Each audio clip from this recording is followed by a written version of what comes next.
Get that thing out of my section. You're scaring away real customers. Derek's voice sliced through Rosie's diner like a blade. Tanya Harris, black waitress, 8 hours on her feet, $17 in tips, looked up from the counter. A girl in a wheelchair had just rolled through the door. Alone. Soaking wet. Designer clothes that cost more than Tanya's monthly rent, but a face hollowed out by hunger. Cheekbones like knife edges, eyes that had forgotten what safety meant. Sir, she's just a child. A child with a $3,000 wheelchair blocking my aisle. Derek sneered. Either she orders in 30 seconds or she's out. I don't run a charity for cripples. The girl flinched. Tanya's jaw tightened. In the corner booth behind a crumpled newspaper, a man in a cashmere coat stopped breathing. Jonathan Whitmore. Billionaire. Father. He'd spent 3 weeks and $2 million searching for his daughter. She was sitting 15 feet away. Starving. Derek stomped back toward the kitchen, his polished shoes clicking against the cracked linoleum, muttering something about welfare cases and people who don't belong here. Tanya stood frozen behind the counter, her tired eyes fixed on the girl in the wheelchair. The child gripped the laminated menu with white-knuckled hands, knuckles pale as bone against the faded pictures of burgers and fries. She was trembling, not from the cold rain dripping from her designer clothes, but from something deeper. Fear. The kind of fear that burrows into your chest and makes a permanent home there. $17. That was everything Tanya had earned in 8 hours of smiling at customers who looked through her like she was invisible. 8 hours of yes, sir, and right away, ma'am, and pretending she didn't notice when they counted their change twice after she touched it. Rent was due Friday, $400. She was 83 short, and now she had exactly $17 to her name. $17 between her and the street. Between her and becoming another statistic. Another black woman who couldn't make it, couldn't keep her head above water, couldn't pull herself up by bootstraps she'd never been given. But this child. Something about those hollow eyes. Something about the way her thin shoulders curved inward, like she was trying to make herself smaller, like she was trying to disappear. Tanya knew that posture. She'd worn it herself, once upon a time. In foster homes where she wasn't wanted, in group shelters where she learned to sleep with one eye open. In a world that had told her, over and over again, that she didn't matter. She walked over to the girl's table, slowly, carefully, like approaching a wounded bird that might fly away at any sudden movement, or worse, might be too broken to fly at all. "Hey, sweetheart." Her voice came out soft, warm, the voice she wished someone had used with her when she was young and scared and alone in a world that didn't care. "You waiting for someone?" The girl shook her head without looking up, eyes still fixed on the menu like it was written in a foreign language, still trembling. A droplet of rainwater fell from her hair onto the table. "What's your name?" Silence stretched between them. The fluorescent lights buzzed overhead, one of them flickering with an irregular rhythm that matched Tanya's nervous heartbeat. Outside, the rain hammered against the windows like it was trying to break through. Then, barely a whisper, so quiet Tanya had to lean in to hear. "Sophie." "That's a pretty name." Tanya slid into the booth across from her, ignoring the way Derek glared from across the room, his beady eyes promising retribution. "I'm Tanya. Listen, Sophie, my shift just ended, and honestly, I really hate eating alone. Gets lonely, you know? How about you pick whatever you want from that menu, anything at all. My treat." Sophie's head snapped up for the first time. Her eyes, God, those eyes, blue as a summer sky but clouded with pain no 12-year-old should ever know, filled with tears that spilled over immediately. "I can't pay you back," she whispered, her voice cracking on every word. "I don't have any money. I don't have anything." "Did I ask for money?" For a moment, neither of them moved. The diner noise faded into static, the clatter of dishes from the kitchen, the murmur of late-night conversations, the sizzle of something frying on Earl's grill. Just two strangers, suspended in a moment that would change everything. Then Sophie's lower lip trembled violently, and she looked back down at the menu like it might bite her if she stared too long. I don't know what to get. It's been so long since I chose something, since anyone let me choose. That sentence hit Tanya like a punch to the gut. Since anyone let me choose. Well, Tanya said, forcing her voice to stay light even as her heart broke. You look like a pancake girl to me, am I right? The smallest crack of a smile appeared on Sophie's gaunt face, like sunrise peeking through storm clouds. How did you know? Takes one to know one. Pancake girls recognize each other.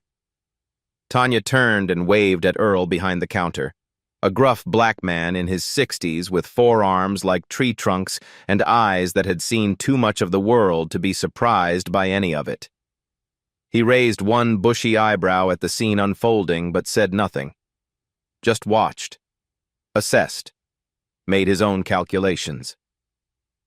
2 orders of pancakes, Tanya called out, her voice steady despite the $17 burning a hole in her conscience. Extra butter, extra syrup, and the soup, the good chicken noodle, not the canned stuff, and the grilled cheese. Make it extra crispy, Earl, the way I like it. Earl's eyebrow climbed higher. That was more food than Tanya usually ordered in a week, more than she could afford in a month. He knew her situation, knew about the rent, the bills, the nursing exam she kept failing, the dreams that kept slipping through her fingers like water. But he didn't say a word, just fired up the grill and started cooking. Sophie ate like someone who hadn't seen food in days, maybe weeks. She tried to be polite at first, the muscle memory of manners drilled into her by someone, somewhere, in a life before this moment.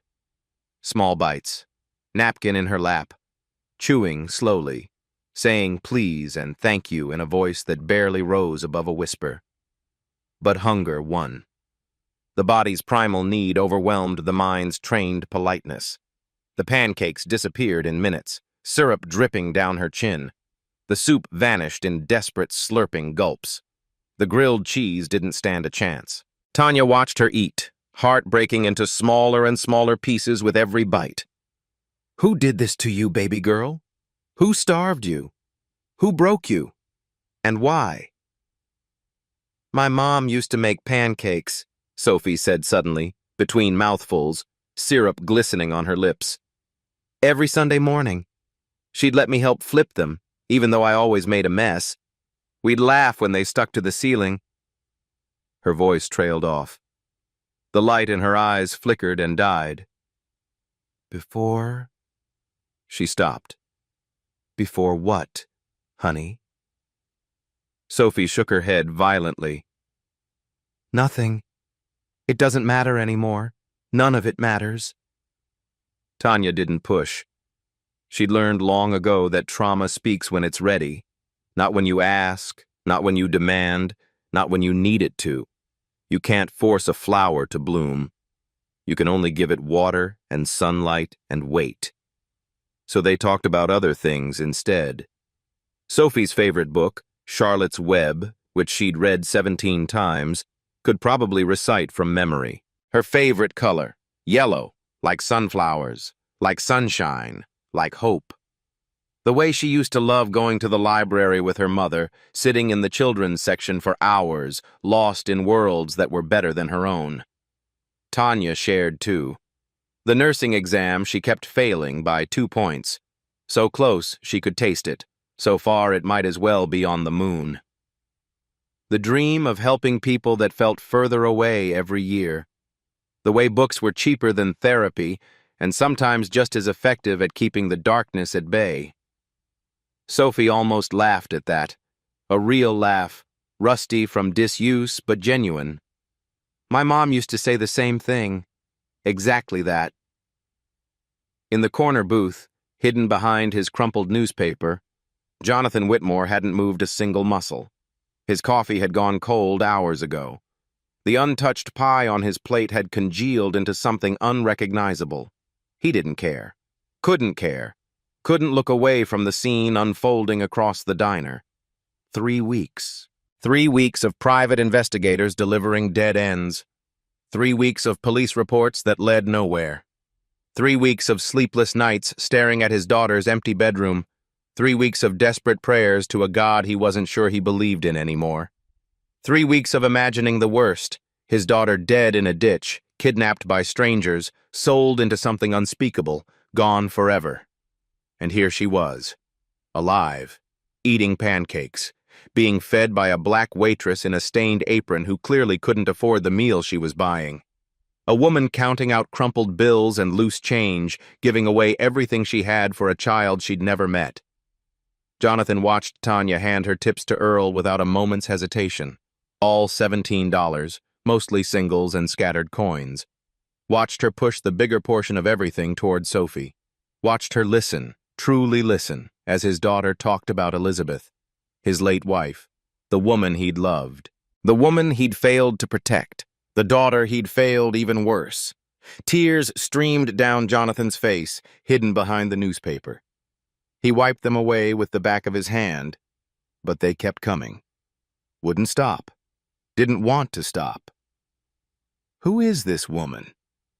This stranger? This waitress? This nobody? At least by the world's brutal standards. No fancy degree on her wall, no powerful connections in her phone, no safety net beneath her feet. She had nothing. Absolutely nothing. And she was giving it all away to a child who needed it more. Tanya's apartment was small, really small. A studio that had probably been a storage closet in a past life, with a kitchenette that barely fit a person and a bathroom door that didn't quite close.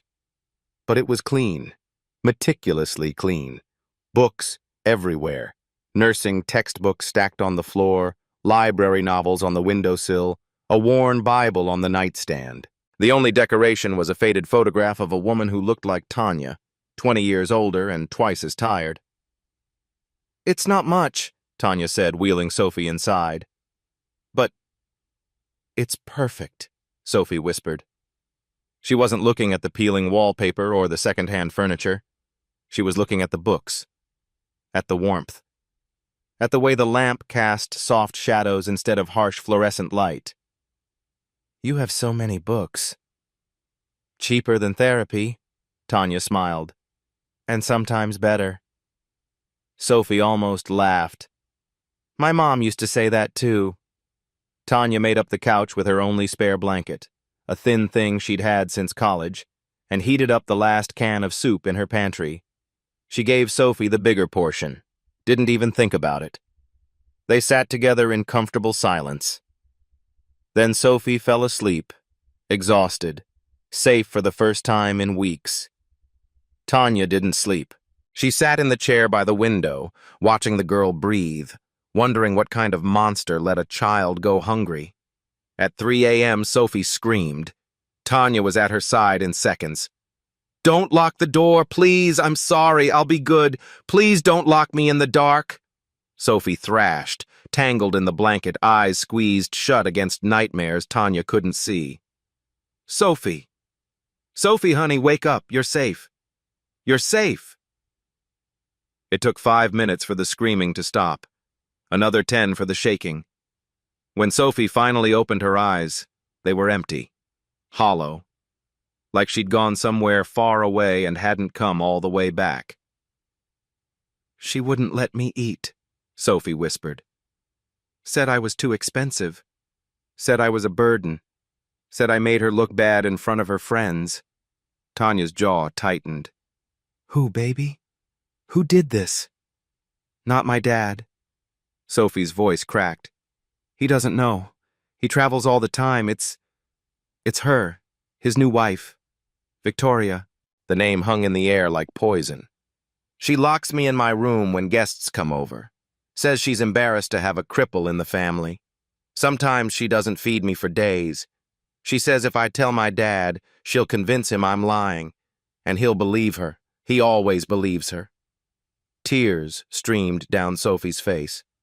3 weeks ago, she locked me in a closet for 2 days. I couldn't take it anymore. I ran. I didn't know where to go. I just ran. Tanya pulled her close, held her tight. You're safe now. You hear me? You're safe. And we're going to find your dad. Together. Sophie clung to her like a lifeline. Promise? I promise. Morning came too fast. Tanya's phone buzzed. 2 texts from Derek. Cover Lisa's shift today.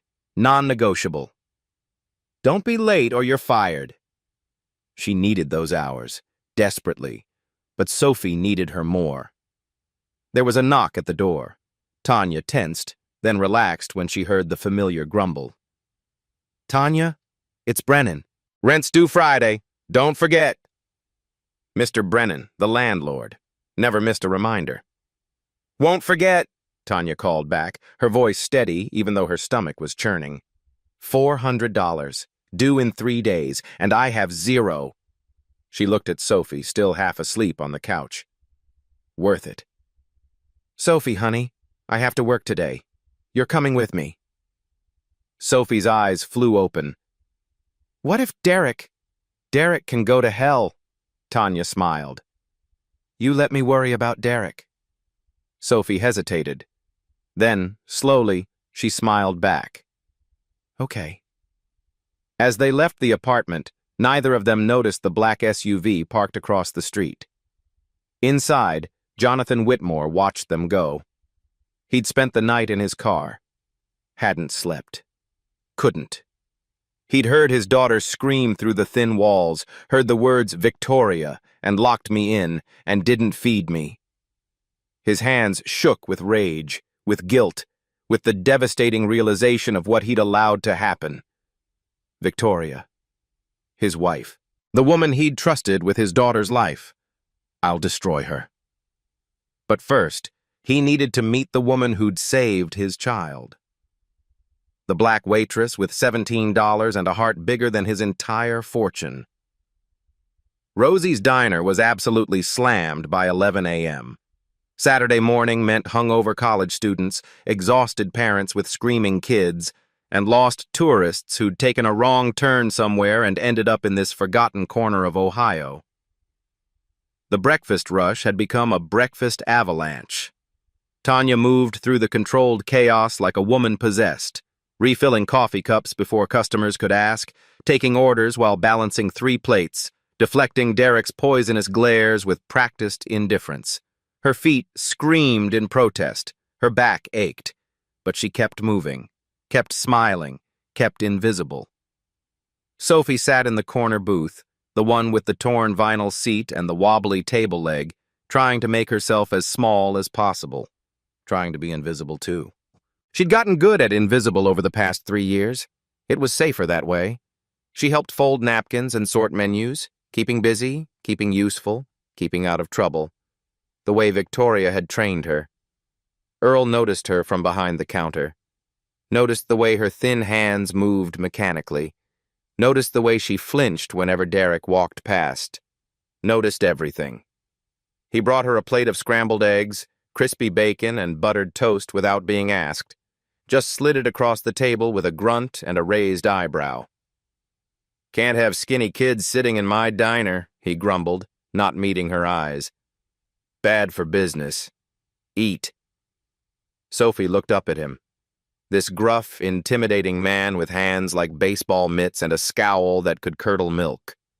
She saw past all of it, saw the kindness he was trying to hide. Thank you, she whispered. Don't thank me. Just eat. She smiled, a real smile, the 3rd one in as many days, and ate every single bite. Derek watched from across the room, his beady eyes narrowed to suspicious slits. But the Saturday rush was too chaotic for him to start trouble. Too many witnesses. Too many customers who might complain about a manager harassing a disabled child. Not yet. But his time would come. Then the door chimed.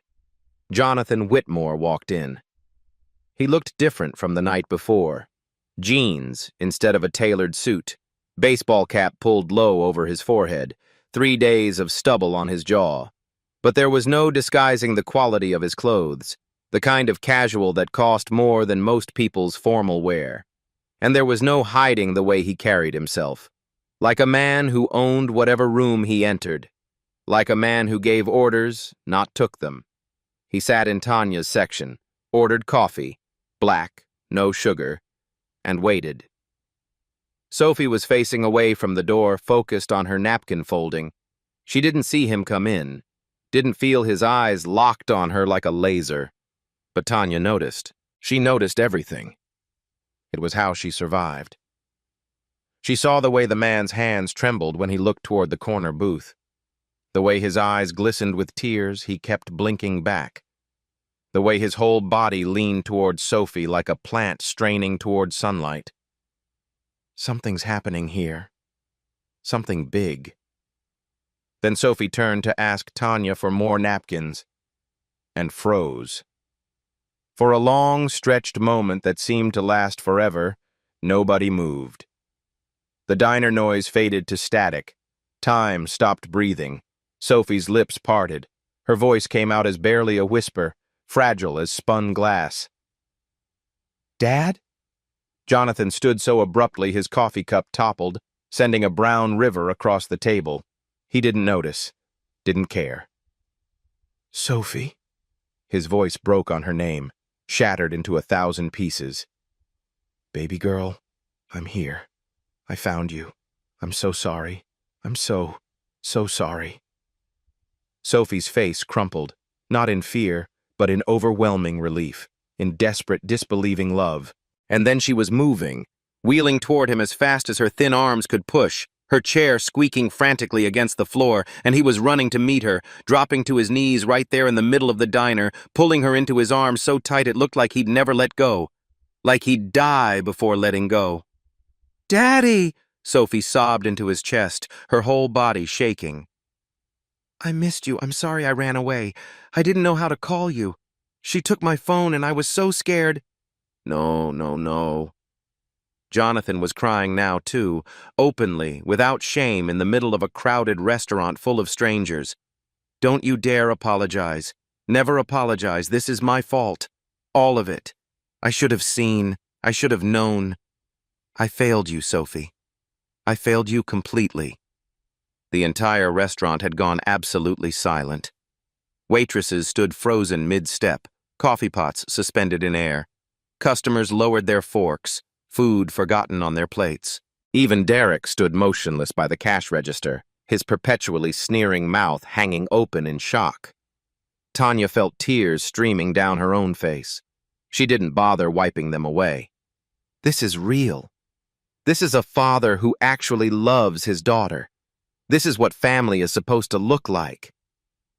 Jonathan finally pulled back from the embrace, keeping one hand on Sophie's shoulder like he physically couldn't bear to break contact.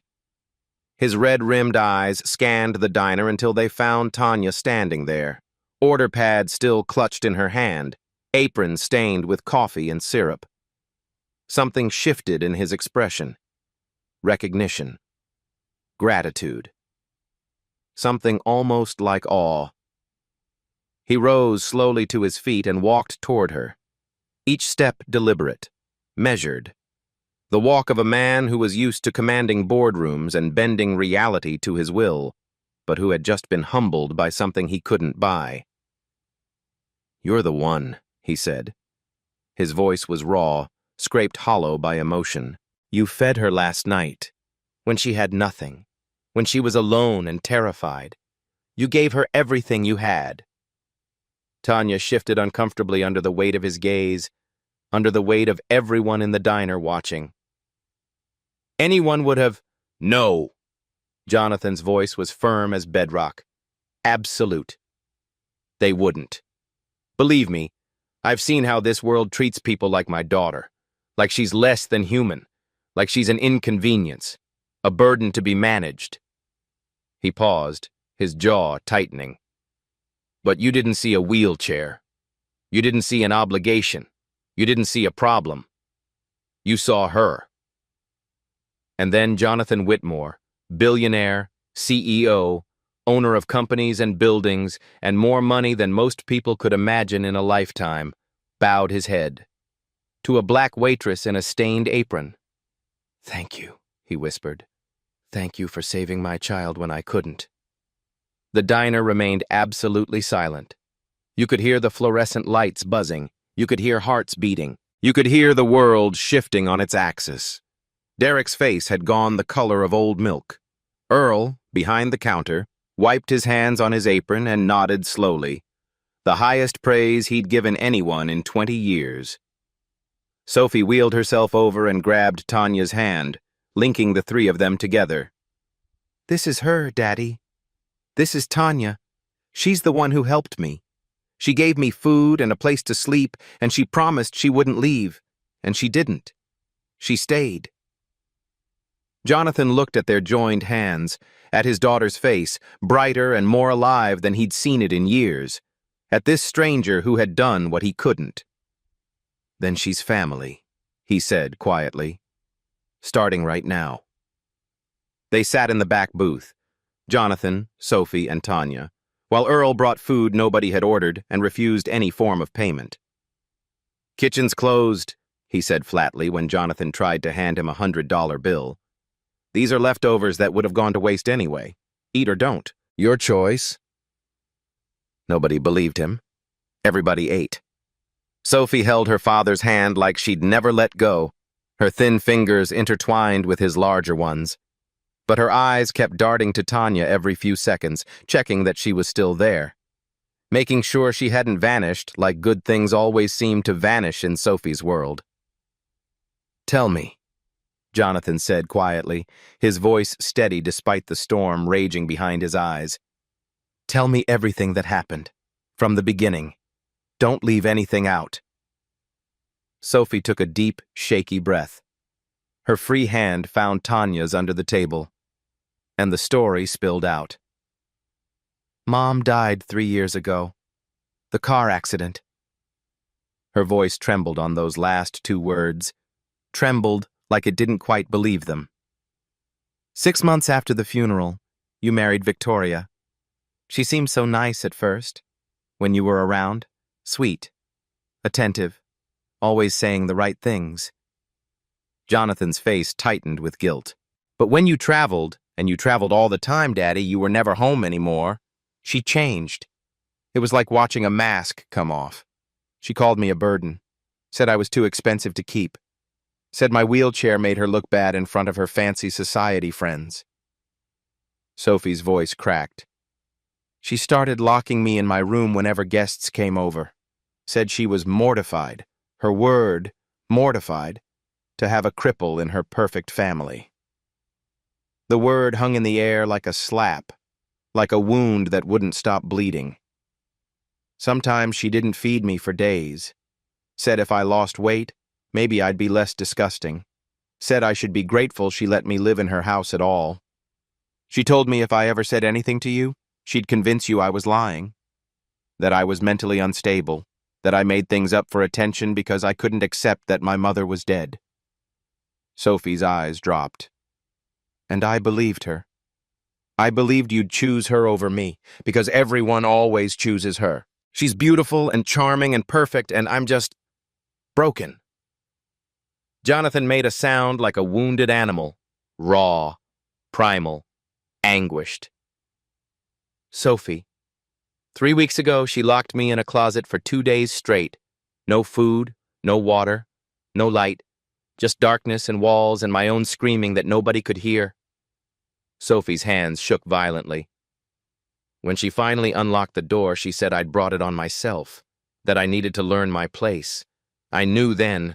I knew if I didn't leave, I'd die in that house, so I ran. I didn't know where I was going. I just knew anywhere was better than there."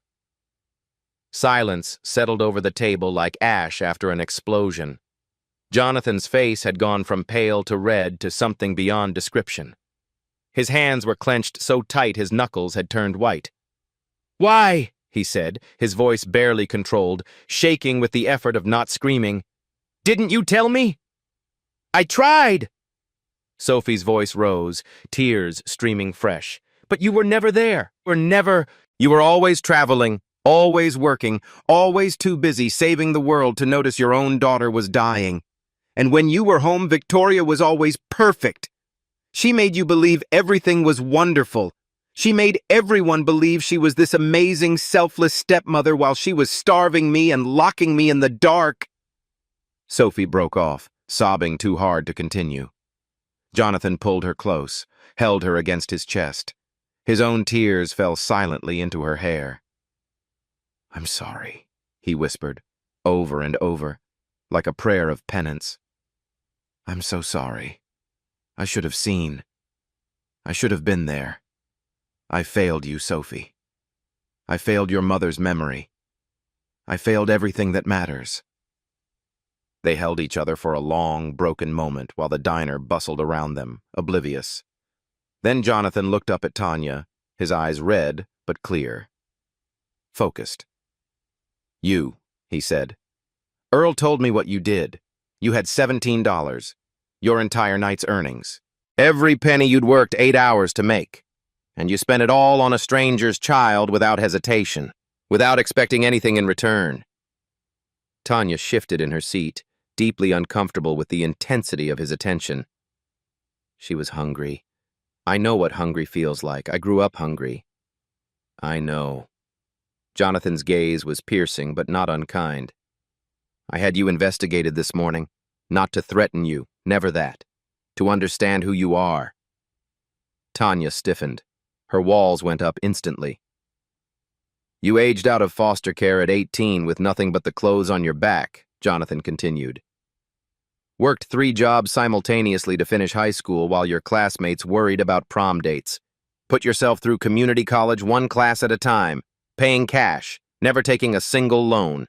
Now you're studying for your nursing certification, failing by 2 points every time, but you keep trying. You keep showing up. You keep refusing to quit." Tanya's jaw tightened. "Is there a point to all this?" "Yes." Jonathan leaned forward slightly.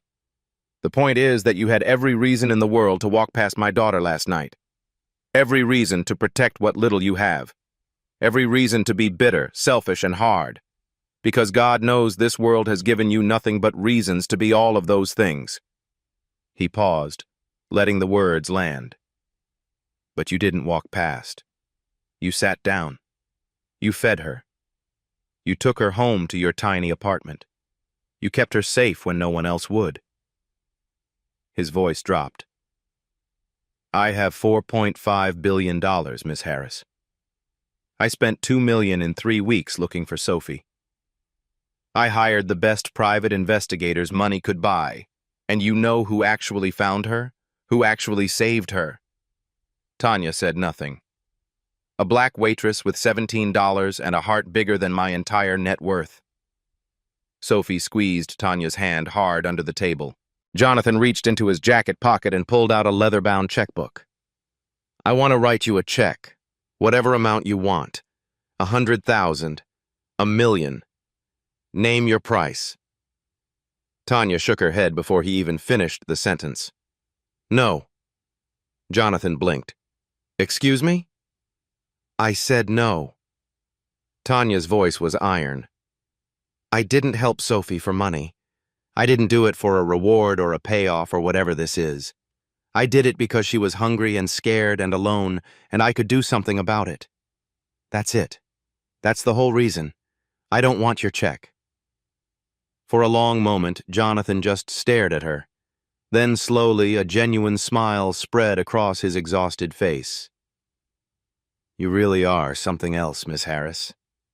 "Tanya, just Tanya." "All right, Tanya. Then let me help in other ways. Your rent is due Friday. I already paid it this morning, 6 months in advance, non-negotiable." Tanya opened her mouth to protest. "And I need your help," Jonathan continued, steamrolling her objection. "Sophie trusts you. After everything Victoria did, my daughter doesn't trust easily anymore.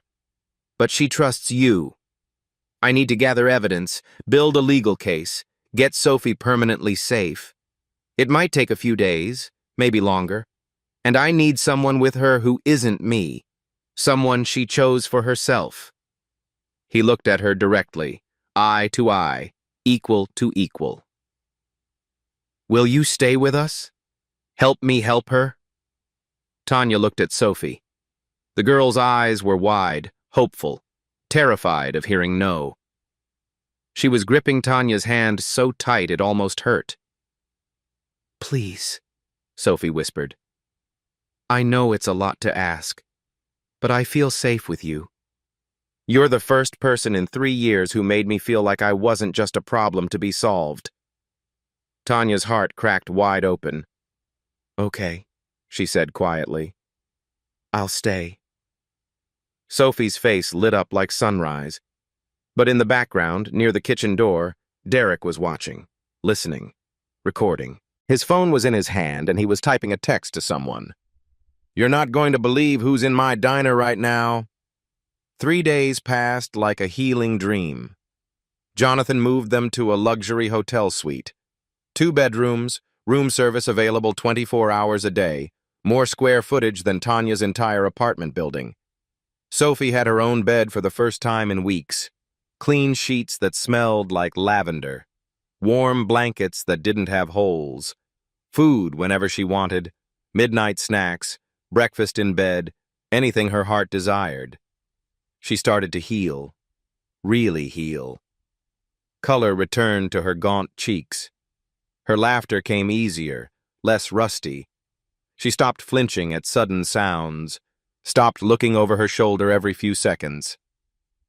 Tanya helped her with makeup homework. Sophie had missed 3 weeks of school, while Sophie quizzed Tanya on nursing flashcards. They made a game of it. What's the normal resting heart rate for adults? 60 to 100 beats per minute. Correct! Sophie pumped her fist triumphantly. You're absolutely going to crush this exam. I can feel it.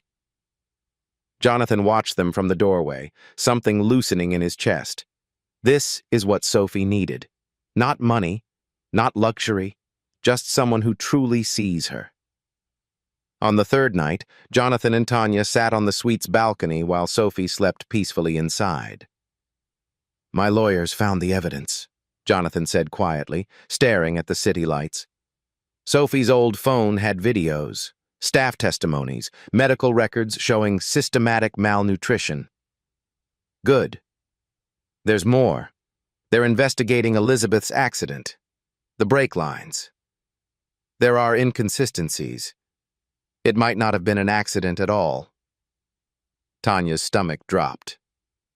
You think Victoria murdered your wife? I think Victoria wanted money, status, and access. And I think my wife was in her way. His phone buzzed. Victoria's name appeared. He answered on speaker. Darling. Her voice was silk wrapped around a razor. I hear you found our little runaway. How wonderful. Bring her home where she belongs. Sophie will never set foot in your house again. Victoria laughed, cold, cruel, confident. You think you can fight me, Jonathan? You don't know what I'm capable of. Then show me. Gladly. And that little black waitress you've been playing charity with? She's going to deeply regret ever meeting your daughter. Click. Tanya's blood turned to ice. Jonathan looked at her gravely. She knows about you now. I'm sorry. This just became very dangerous. The knock came at 7 a.m. sharp. Jonathan opened the suite door expecting room service. Instead, a woman in a severe gray suit stood flanked by 2 uniformed police officers. Her face was carefully blank, professional, cold. Mr. Whitmore, I'm Margaret Patterson, Child Protective Services. We've received an urgent report that you're holding a minor against her legal guardian's explicit wishes. Jonathan's face hardened to stone. Sophie is my biological daughter. I have every right. According to state records, Mrs. Victoria Whitmore holds sole legal guardianship. You signed over power of attorney 2 years ago. Margaret held up an official document. Until a family court rules otherwise, Mrs. Whitmore has full custody. That's insane. Victoria has been abusing her for years. If you have concerns, file them with family court during business hours. In the meantime, we're legally required to return Sophie to her registered guardian." From inside the suite came a blood-curdling scream. "No, I'm not going back! She hurts me! She doesn't feed me! Please!" Tanya appeared in the doorway, physically placing herself between Sophie and the officers. "You can't take this child. She's been systematically abused." "Ma'am." Margaret's eyes swept over Tanya with undisguised contempt.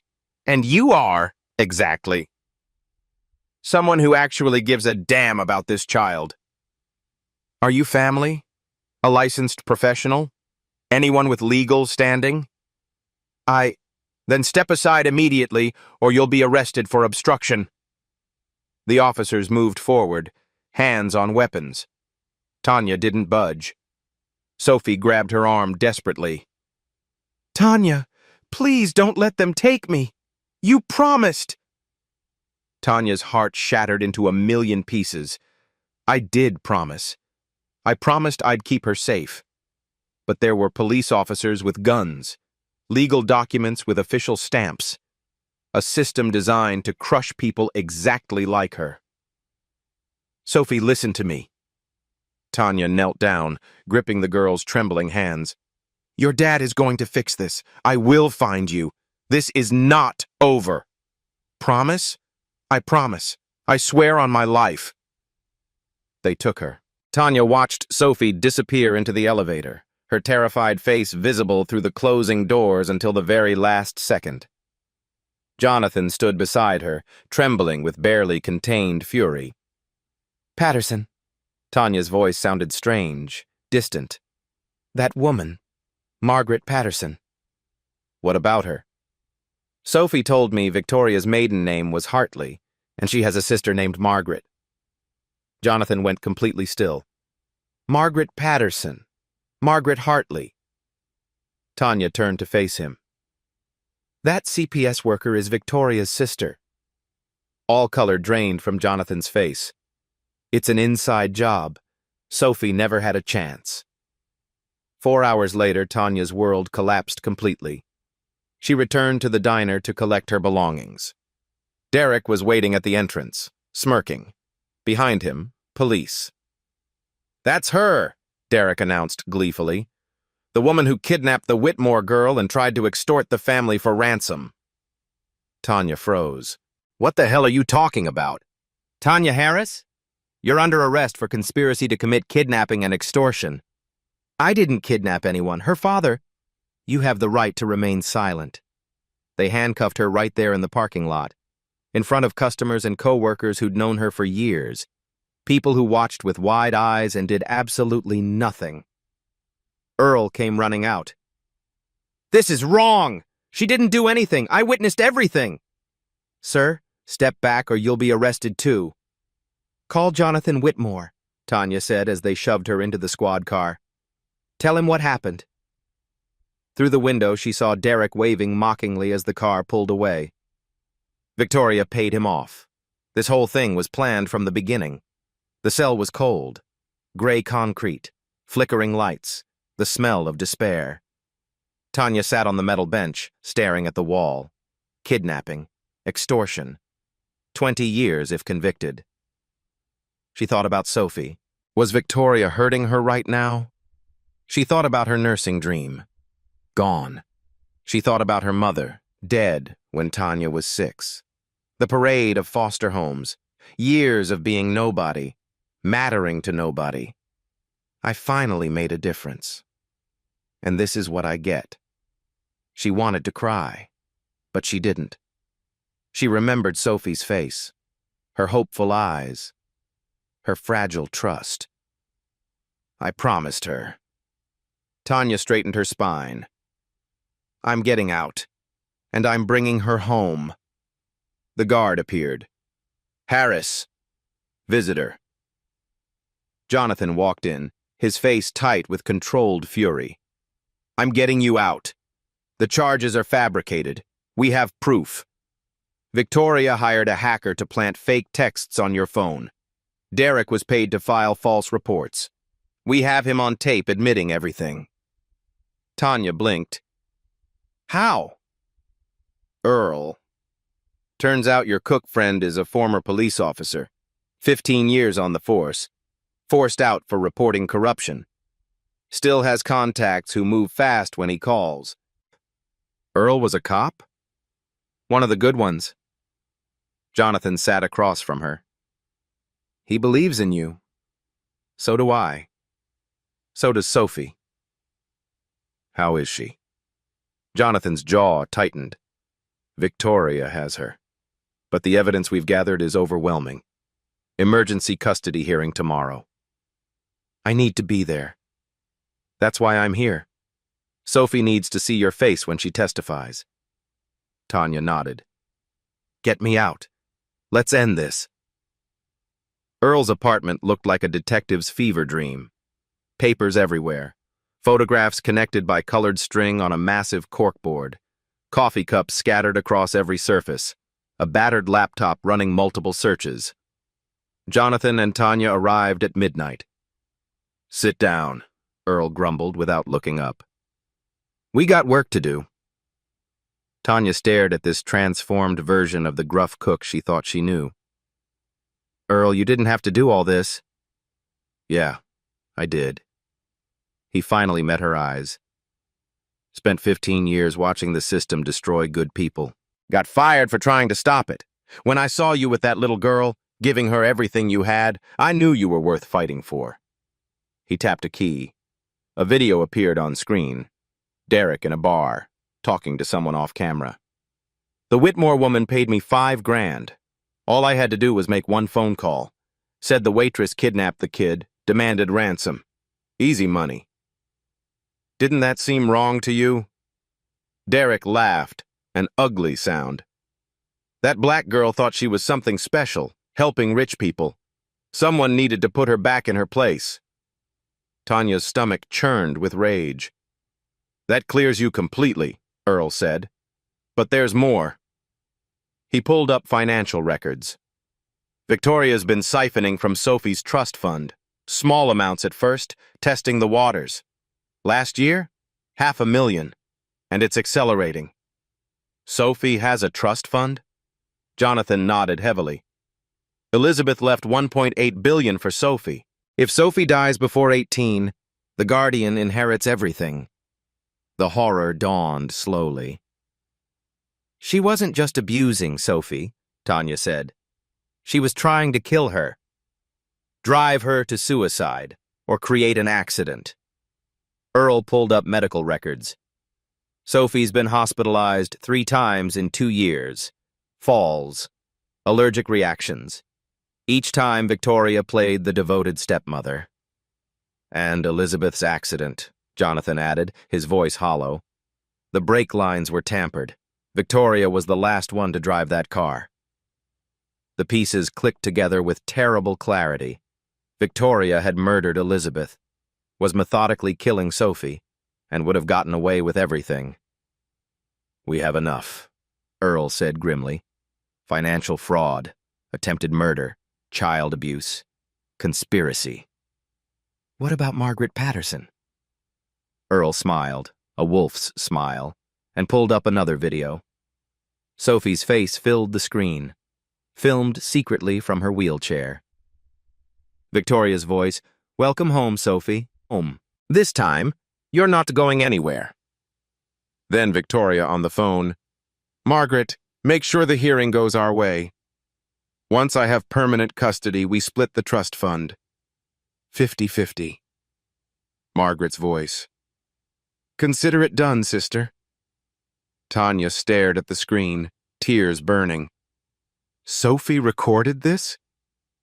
That kid's been gathering evidence from inside. Hidden phone in her wheelchair. Never gave up. She kept fighting, even when we couldn't reach her. Jonathan stood, radiating fury and pride. Tomorrow, family court. We end this forever. The courtroom was packed. Press filled the back rows. The story had exploded overnight. Billionaire's daughter abused by stepmother. Heroic waitress framed. CPS corruption. Social media was on fire. Victoria sat at the defendant's table, impeccably dressed, a perfect mask of wounded innocence. Margaret Patterson sat behind her, stone-faced. Sophie, thin, pale, trembling, was wheeled in by a court officer. When she saw Tanya, her whole face transformed. "Tanya!"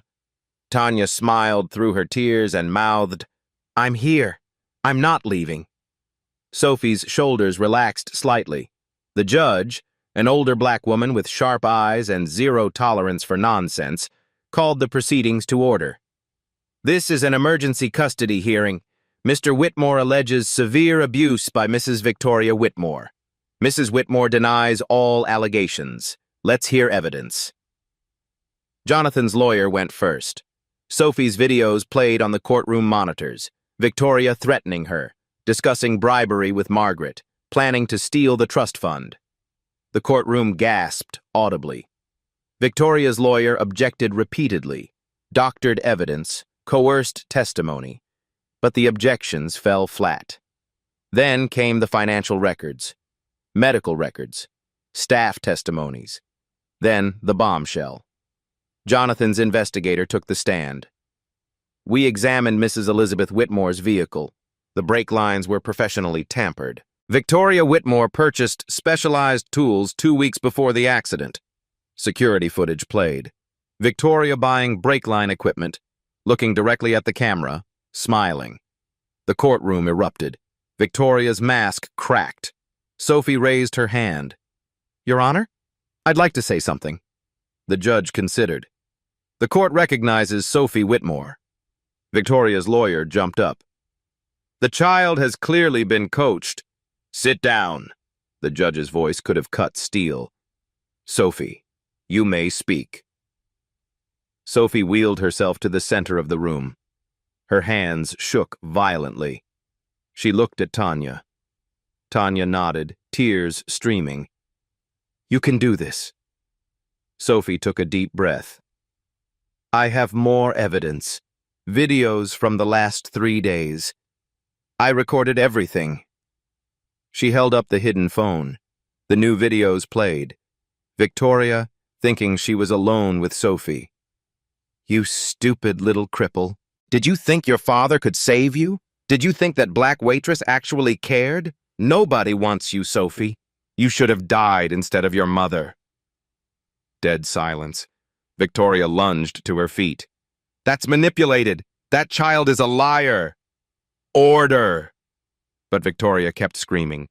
"This is a conspiracy. My husband and that waitress, that nobody. Bailiff!"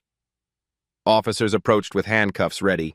Sophie's voice cut through the chaos like a blade. "One more video from last night." Victoria on the phone. "Margaret? Once I have custody, the trust fund is ours. The brat won't survive the year. I'll make absolutely sure of it." Complete silence. Margaret Patterson went white as paper. She stood to flee. "Officers, detain Ms. Patterson immediately." Victoria's lawyer sat down heavily. It was over. "Mrs. Victoria Whitmore, you are immediately stripped of all guardianship rights. You will be remanded into custody pending investigation of child abuse, financial fraud, and conspiracy to commit murder." Victoria screamed, "You can't do this! Do you know who I am?" "I know exactly who you are. Bailiff, remove her." They dragged Victoria out in handcuffs, still screaming. Margaret was arrested next to her sister. Sophie sat in the middle of the courtroom, trembling. Jonathan rushed to her side, but Sophie only had eyes for Tanya. "Tanya." Tanya walked forward, knelt beside Sophie's wheelchair. "You did it," she whispered. "You brave, incredible girl. You saved yourself." Sophie shook her head fiercely. "I saved myself because you saved me first. That night at the diner, when you fed me, when you took me home, when you promised you'd never give up. That's when I knew I could fight. Because someone finally believed I was worth fighting for." Tanya pulled her into a fierce hug. Jonathan joined them. Billionaire, waitress, child, holding each other while cameras flashed. "Family isn't blood. It's who shows up, who stays, who fights. Outside, Jonathan faced the wall of press cameras. My daughter was saved today. Not by my money, not by lawyers. She was saved by a woman named Tanya Harris, a black waitress who had $17 to her name and gave every single penny to feed a hungry child she'd never met. He looked at Tanya standing with Sophie. Kindness isn't currency, but it reveals who's truly wealthy. And by that measure, Tanya Harris is the richest person I've ever known. The crowd erupted in applause. 1 week later. Jonathan's new house wasn't a mansion. It was a home. 4 bedrooms, a big warm kitchen, a backyard Sophie was already planning to fill with bright yellow sunflowers. Mom's favorite, she explained, sketching designs on napkins. Yellow everywhere. Tanya stood in the living room, still not quite believing any of this was real. You wanted to talk to me? Jonathan nodded. Please, sit. She sat. He remained standing, looking uncharacteristically nervous. I want to give you something. Jonathan, I already told you. I know. You don't want money. He almost smiled. So I'm not giving you money. I'm making an investment. He handed her an envelope. Inside, a letter on thick, official stationery. Ohio State University School of Nursing. Full scholarship. Tanya's hands trembled so badly she almost dropped it. I spoke to the dean personally, explained your situation, your scores, your history, your character. She agreed you deserve this. Not charity, recognition of who you already are. Tanya couldn't speak, couldn't breathe. You're going to be a nurse, Tanya. You're going to help thousands of people, because you earned it, not because I bought it. Tears spilled down her cheeks. I don't know what to say. Say yes. Sophie burst through the door. She'd been eavesdropping from the hallway, fooling absolutely no one. Say yes, Tanya, please, please, please. Tanya laughed through her tears. Yes, okay, yes. Sophie cheered and wheeled herself straight into Tanya's arms. Jonathan watched them, his daughter and this woman who'd become family through nothing but grace and courage. The hollow feeling that had lived in his chest since Elizabeth died began, finally, to ease. This is what healing looks like. Earl arrived an hour later, carrying 4 pies and grumbling about traffic. Didn't know if you rich people kept real food in the house. Earl! Sophie hugged him fiercely. You came! Course I came. Someone's got to keep you people from burning the kitchen down. They sat around the table together. Billionaire, waitress, cook, and child, eating pie, drinking coffee, laughing at nothing and everything. Like family. Sophie pulled out the worn flashcards. Okay, Tanya. Nursing exam in 2 weeks. We're starting now. Tanya groaned dramatically. You're a tyrant. You're going to pass. I know it. How are you so sure? Sophie smiled. A real smile, full and bright. Because you're you, and you never give up. Jonathan leaned back, watching them, smiling. For the first time in 3 years, his house felt like home. 6 months later, the auditorium erupted in thunderous applause. Tanya Harris walked across the stage to receive her nursing certification. In the audience, Jonathan, clapping and crying openly, Earl pretending he wasn't emotional. Sophie, holding a giant homemade sign, I told you so! Tanya laughed through tears.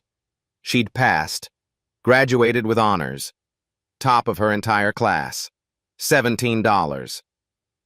That's what started all of this. First day at Children's Hospital. Tanya walked into a patient room, badge gleaming. Tanya Harris, RN.